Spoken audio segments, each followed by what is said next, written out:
Assalamu alaikum, bienvenue sur Vérité Din. Je veux que tu regardes de près cette photo ici.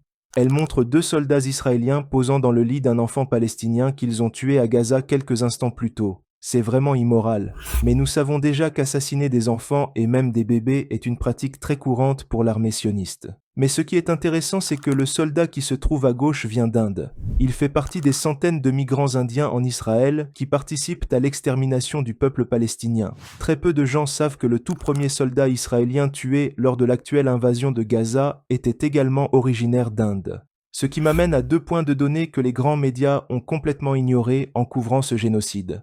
Les soldats israéliens d'origine indienne sont non seulement responsables de certains des pires massacres survenus dans le territoire palestinien au cours des 3 derniers mois, mais ils ont également pour mission de transmettre des informations sur les opérations de nettoyage aux agences de sécurité indiennes. Ils participent au génocide à Gaza pour le compte du service de renseignement militaires indien, un sous-produit des relations étroites de partage de renseignements entre l'Inde et Israël, comme l'a récemment révélé l'ancien conseiller à la sécurité nationale de Benjamin Netanyahou.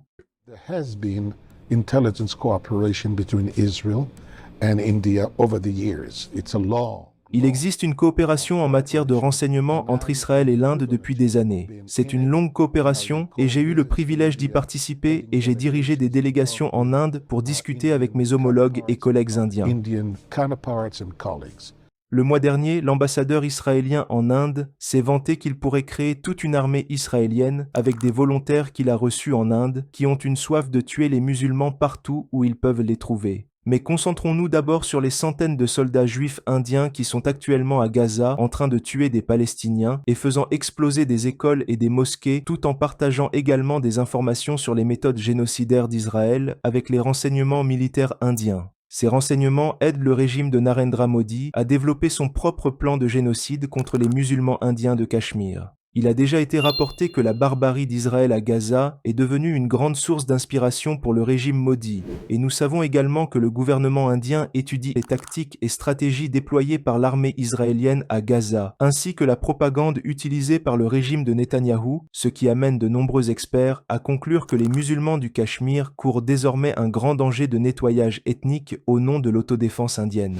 Les plans génocidaires de l'Inde au Cachemire ont été accidentellement rendus publics en 2019.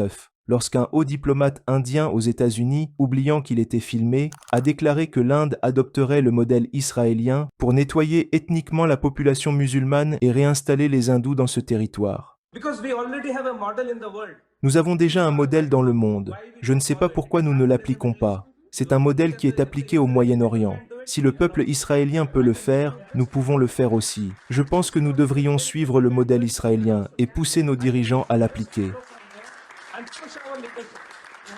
Et maintenant que l'Inde a vu la communauté internationale ne faire absolument rien pour empêcher Israël de commettre un génocide à Gaza, ils considèrent cela comme un feu vert, quelque chose qu'ils ont prouvé en décembre 2023 lorsque des soldats indiens ont torturé à mort 3 civils dans le territoire majoritairement musulman. Le régime Modi a compris que si Israël peut commettre des crimes en toute impunité sur un territoire qu'il occupe illégalement, l'Inde le peut aussi. Voilà ce que j'avais à dire dans cet épisode. Je serais très ravi de lire ton point de vue dans les commentaires. Merci beaucoup d'être là. Assalamu alaikum.